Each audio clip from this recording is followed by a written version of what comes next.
Everyone, আশা করি তোমরা খুব ভালো আছো। আমিও কিন্তু খুব ভালো আছি। তো আজকে হচ্ছে 19শে জ্যৈষ্ঠ আর ইংলিশে হয়তো 3 তারিখ আজকে। তো জুনের 3 তারিখ। তো চলো, সকাল থেকে তো ব্লগটা শুরু করতে পারিনি। আজকে ঘুম থেকে উঠতে এত লেট হয়ে গেছিলো, 9টা 3 বাজে। আর বেটুকে 9টার মধ্যে সেন্টারে নিয়ে যেতে হয়। তো ওর জন্য ঘুম থেকে উঠেই একদম ফ্রেশ হয়ে বেটুকে খাই আগে সেন্টারে নিয়ে গেছিলাম। সেন্টার থেকে এসে এখন আমি চা খেলাম। চাটা খেয়ে বিছানা মোটামুটি গোছানো হয়েছে। আর বেটু হচ্ছে ওইদিকে চাল দিতে এসছে, তো চাল ঢালছে ওর ঠাম্মির সাথে। আর বেটুর পাপা তো আজকে বাড়িতে আসেনি, মানে ওর নাইট ডিউটি চলছে, ওর জন্য অফিসেই আছে। তো কালকে যেরকম সকাল সকাল চলে এসেছিলো, আজকে এখনও পর্যন্ত আসেনি, অফিসেই আছে, মানে কাজের চাপ আছে ওর জন্য হয়তো। তো চলো দেখতে থাকো, হোপফুলি খুব ভালো লাগবে। আর আজকে কিন্তু লোকনাথ বাবার পুজো, তো চেষ্টা করবো। প্রচণ্ড মারাত্মক গরম পড়েছে। যারা যারা আছো এখানে, মানে ওয়েস্ট বেঙ্গলে, তারা তো জানো ভীষণ পরিমাণ গরম। আর ভীষণ তো যাই হোক, সব মিলিয়ে মিশিয়ে দেখা যাক, চেষ্টা করবো যাওয়ার মন্দিরে আজকে। তো গেলে তো অবশ্যই তোমাদের সাথে শেয়ার করবো। তো চলো দেখাই বেটু কী অত্যাচার করছে। এইদিকে আমি বিছানা একদম গুছিয়ে নিয়েছি। আর এই যে বাইরের অবস্থা এরকম করে ছড়িয়ে ছিটিয়ে রেখেছে এখন। আর দাঁড়াও কী করছে ওরা, দেখায়। কিরে হয়নি, চাল ঢালা হয়নি? হ্যাঁ, কি করছিস তুই? কিরে হচ্ছে, তোমাকে ঢালতে হবে না, অনেক কাজ করছো শোনা। চলে আসো। ওই তো ওইদিকে চাল ঢালছে দেখলাম। আর এদিকে দেখো কি পরিমাণ রোদ, ভগবান। আর এই যে বালিশগুলোকে আমি রোদে দিয়েছি। আর এই যে আমাদের একটা নারকেল গাছ ছিল এই জায়গাটায়, যারা আগের ব্লগ দেখবে তারা তো দেখবেই। সে গাছটা কেটে ফেলা হয়েছে। আসলে এত ঝড় ওঠে না, ভয় লাগে ওই কারণে। চলো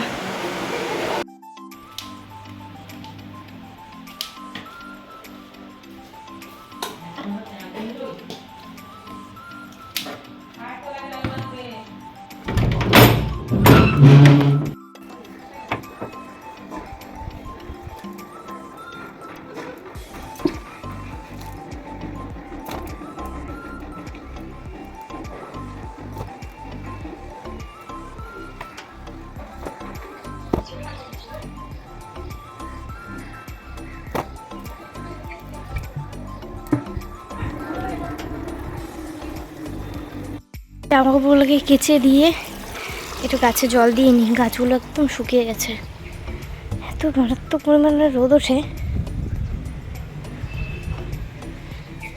অল্প অল্প করে দিয়ে দেবো, তারপরে নিচে যাব।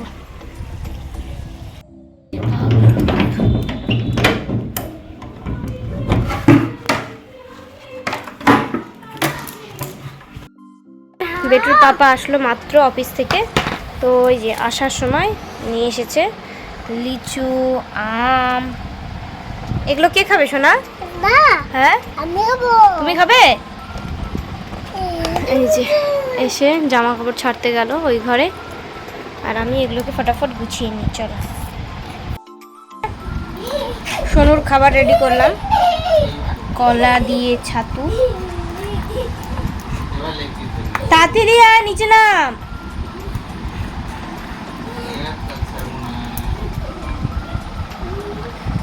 চলো এটা খাইয়ে নিই, তারপরে যাবো আমি স্নানে। তো বিটুকে খাইয়ে স্নান করিয়ে একদম ঘুম পাড়িয়ে দিলাম। আর এখন আমি একটু যাবো, দেখি এমবাজারে যাই না বিশালে যাই। গ্রসারি আইটেমগুলো অনলাইনে তো আমাদের তো ফ্লিপকার্টে আসতো।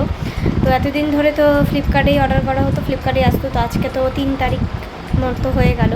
তো অর্ডার নিচ্ছে না, যায় না কেন ফ্লিপকার্টে। তো বাসার জিনিসগুলো তো আনতে লাগবে, তো তাই জন্যই যাবো। টুকিটাকি অনেক কিছু লাগবে সেগুলো আনতে। আর বিটুকে তো ঘুম পাড়িয়ে দিয়েছি। আর কালকে গেছিলাম স্মার্ট বাজারে, তো মানে নিয়ে আসা হয়নি, এত তাড়াহুড়ো ছিল জন্য। ওর জন্য আজকে যাব। দেখি এখন স্মার্ট বাজারে যাব না বিশালে যাবো, যাই হোক যে কোনো এক জায়গায় যাবো। এই যে বেটুর পাপা এখানে এখন ঘুমাচ্ছে পুরো রাত নাইট ডিউটি করে এসে। আর বেটুকেও ঠাম্মির ঘরে ঘুম পাড়িয়ে দিয়েছি, নিয়েছি।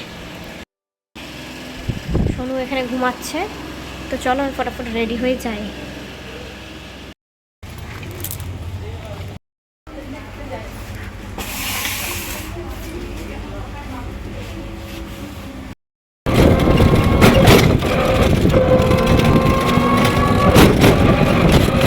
এই যে আমি কিন্তু এসে ভাত খেতে বসে পড়েছি।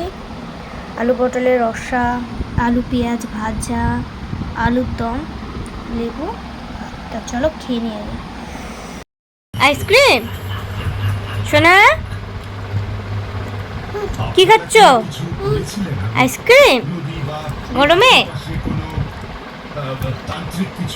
ভাত খাচ্ছে পাপা আর তুমি খাচ্ছ আইসক্রিম। বাহ, ধরো ধরো, দিক দিয়ে ধরো। এই যে দুধু বিস্কুট খাওয়ার ভয়ে দেখো কি কি করছে, দেখো ছেলেটা, তোমরা দেখো দুষ্টু হয়ে গেছে, এত দুষ্টু হয়ে গেছে। এসো নিচে আসো, খাওয়ার ভয়ে কোথায় ঢুকাইছিস?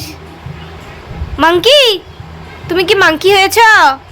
আসো আসো আসো, এই যে দদ বিস্কুট ঠান্ডা হয়ে গেছে।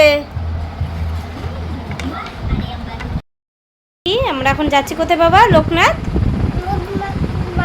মন্দিরে। হ্যাঁ চলো। আর এদিকে এই যে আমিও রেডি হয়ে গেছি, তো চলো যাই। বাবা চলো চলো, আমি দরজা বন্ধ করবো, ঘর তালা দেবো। চলো চলো, টোটো আসো তারপর যাবো। হ্যাঁ টোটো নাই। কোথায় যাচ্ছ তুমি? কোথায় যাচ্ছ? মন্দিরে যাচ্ছ? রাস্তাটা এদিক দিয়ে যাই, তোমার ভুলে যাই। আসার সময় হেঁটে হেঁটে আসবো, ওই দিক দিয়ে হাঁটতে হাঁটতে।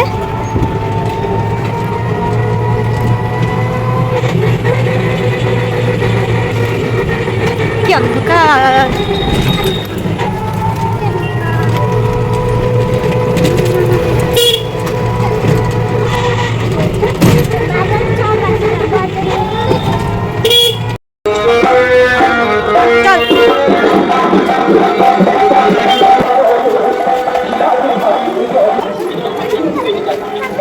কি কিনিবা তুমি?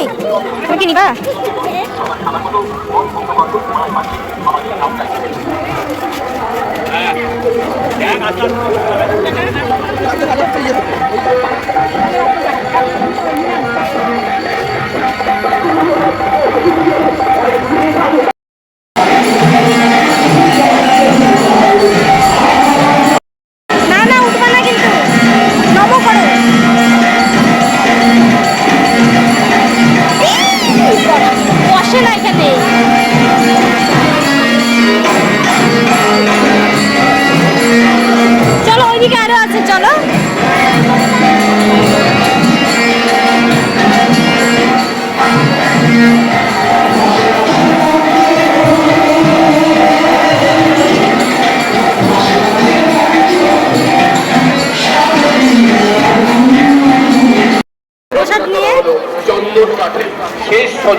আম খেতে যাবা, তখনই তোমাকে আম দিবে।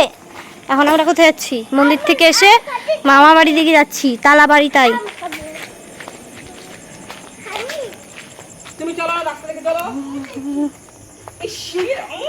কি হলো বাবা? কি নোংরা কুড়াচ্ছিস তুই?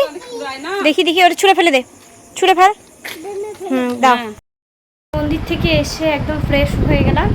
এখন হচ্ছে মন্দিরের প্রসাদটা খাবো। মন্দির থেকে এসে তো বাড়িটা যেহেতু তালা ছিল, বাবার কাছে চাবি ছিল, ওই কারণে হচ্ছে মামা বাড়িতে গেছিলাম। মামা বাড়ি থেকে ঘুরে টুরে বাড়িতে আসলাম, আর হচ্ছে সেই ড্রেস ছেড়ে নিয়েছে। আর ওই মন্দির থেকে আসার সময় প্রসাদ দিচ্ছিলো মন্দিরে, তো প্রসাদটা এখন খাবো। তো চলো দেখতে থাকো। আর বেটুর ড্রেসটাকে খুলে দিই। লোকনাথ মন্দিরের প্রসাদ, এই যে খিচুড়ি। বেটু এখন নাড়াচাড়া করছে। তো প্রসাদ খেয়ে আমি কিন্তু চলে এসেছি রান্নাঘরে, আর এখানে ভাজছি আলু পেঁয়াজ ভাজা, যেটা হচ্ছে বেটুর পাবার, এই জন্য অল্প একটু। এই যে এদিকে ভাত উপর করে দিয়েছি। আর আজকে রান্না হয়েছে চাল কুমড়োর ঘন্ট, আলু পটলের রসা, নিচেরটা ডাল, এটা হচ্ছে আলুর তরকারি। তো আমি আলুর দমের সাথে রুটি বানাবো এখন, রুটি দিয়ে আলুর দম। আর ওদের সবার জন্য ভাত। ও আরেকটা মাছ ভাজাও হবে এখন, তো এটা নামিয়ে মাছ ভাজা করবো। তো চলো ঝটপট করে নিই। বেটু আবার বিরক্ত করছে, ওর আবার রাতে খাওয়ার করতে হবে। ও চলো, বাজে হচ্ছে 12:30, অনেক রাত হয়ে গেছে। বেটুকে খাইয়ে আমি এইমাত্র ঘুম দিলাম। আর দেখাতে পারছি না, একটু দেখাই। আসলে খালি গায়ে করে ঘুম পাড়িয়ে দিয়েছি না। তো এখন ইউটিউবে তো শুনি অনেক রকমের মানে খালি গাটা করলে আবার মানে কপিরাইট মার্ডার নাকি, ওই কারণে দেখাতে চায় না। তো যাই হোক দেখায়। তো বেটুকে আমি ঘুম দিলাম, আর যেমনটা বললাম ওদের জন্য ভাত করেছিলাম, আমার জন্য রুটি। তো রুটি আমি খেয়ে নিয়েছি, বেটুকেও রুটি খাইয়েছি আজকে রাতে, দুধ দিয়ে কলা দিয়ে রুটি। আর বেটুর পাপাও খেয়ে ঘুমিয়ে পড়েছে। আমি বেটুকে ঘুম পাড়ানোর জন্য এতক্ষণ জেগেছিলাম। আসলে যত বড় হচ্ছে না তত দুষ্টু হচ্ছে।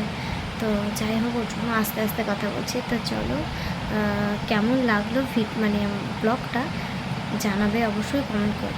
তো চলো আজকের মতো এখানেই টাটা, দেখা হচ্ছে নেক্সট ভিডিও। ততক্ষণের জন্য ভালো থেকো, সুস্থ।